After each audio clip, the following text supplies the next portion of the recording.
This 17 News at Noon podcast is brought to you by Clinica Sierra Vista. Welcome back to 17 News at Noon podcast, where we share your news on your schedule. Good afternoon, and thanks for joining us for 17 News at Noon. I'm Nicole Gitske. We begin with a weather alert. The ruthless heat wave continues today, and the National Weather Service says an excessive heat warning is in effect for the rest of the week for parts of Kern County. You're urged to limit your times outdoors and no strenuous activities. You should also drink lots of fluids and stay out of the sun, and never under any circumstances leave a child, elderly person, or pet unattended in a vehicle. And this blistering heat also strains California's power grid. That's why a Flex Alert has been issued today from 5 p.m. to 10. Flex Alerts are a call to consumers to voluntarily conserve energy when demand for power could outstrip supply, which generally occurs during heat waves when electrical demand is very high. And a reminder, during this heat wave, there are places in Kern County where you can go to cool off for free. Cooling centers open whenever temperatures are forecasted to reach 105 or higher in the valley. We check Kern County's website, and most cooling centers across Kern are open today and tomorrow from 1 p.m. to 8 p.m. If you do visit a cooling center, you're asked to observe COVID-19 precautions, including wearing a mask. We have more information on our website, kget.com. Just click on the hot link icon. Well, as temperatures around the county begin to soar, many of us will no doubt be heading to the pool for some relief.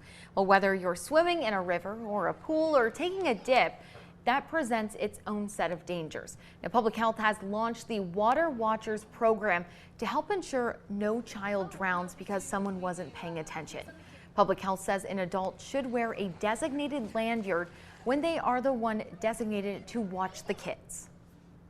Many of us gather around our backyard in the swimming pool area. The kids are playing, but who's watching the kids? Who is absolutely dedicated to saying, for this 15 minutes, my eyes are on the pool and that's it, so the rest of the adults can be talking and eating and what have you. Now, a reminder, it's not just a pool that can be a hazard. Buckets or tubs with water can also be a danger when small children are around. Make sure to empty any water that a child could get into. For the second time in a matter of days, a man is hospitalized this afternoon after being shot by Bakersfield police officers. According to BPD, officers tried to pull over the white Lexus in the area of Olive and Knudsen Drives just after 9 p.m. The driver did not stop, but the pursuit was quickly called off because of dangerously high speeds. Police say a sheriff's helicopter followed the car, and officers were able to pick the chase up sometime later. Spike strips were used on the car in the area of Union Avenue around 9:45 p.m. That's when police say the suspect left his car and attempted to steal the car of an innocent bystander. It's still unclear what happened next, but officers opened fire on the man. He was taken to a hospital with non-life-threatening injuries. Police say a gun belonging to the suspect was recovered at the scene, and the car he was driving was stolen out of Bakersfield. No officers were hurt during this incident. This investigation is ongoing. And now to an update on an officer-involved shooting that stemmed from a man trying to steal a car at gunpoint. He has died. Bakersfield police officers say they tried to pull over the driver in the area of East 3rd and Clifton Streets Sunday afternoon. Police say he led officers on a chase that ended when he crashed at the intersection of East Brundage Lane and Cottonwood Road. That's when police say the suspect got out of the car and ran into a parking lot on Cottonwood Road and Padre Street, where police say he tried to steal a car at gunpoint. Several officers opened fire, knocking him to the ground. Officers say they tried talking to the suspect to urge him to give up. He was taken to the hospital with major injuries, but BPD says he died yesterday. His name has not yet been released. Well, Bakersfield police officers made 0 arrests during a late-night DUI checkpoint. The checkpoint happened between the hours of 6 p.m. and 11:45 on Mount Vernon Avenue near Heritage Park. Police say over 1,100 cars were screened. 55 drivers were cited for not having an active license, while 45 cars were impounded. And now to new information on a crash that killed 2 people and injured 2 others yesterday morning. The California Highway Patrol says a 2003 GMC was heading southbound on Interstate 5 while a 2021 Toyota was traveling northbound. A blown tire on the GMC caused the vehicle to flip multiple times. The driver and passenger were ejected from the GMC. The passenger was thrown into the path of the Toyota, causing the vehicle to hit the person. 2 other occupants in the vehicle suffered major and minor injuries. The coroner's office will release the victims' identities at a later time. Now to a heated Bakersfield City Council meeting. Things got so impassioned, the mayor ordered the chambers cleared.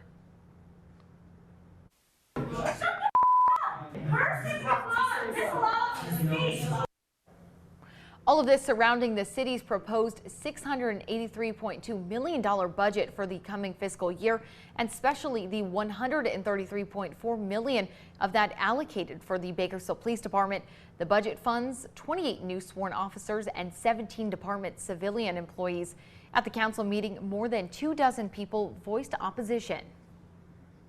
If police was the solution to crime, if police was the solution to public safety, there wouldn't be crime anymore. Police have been around for a long time.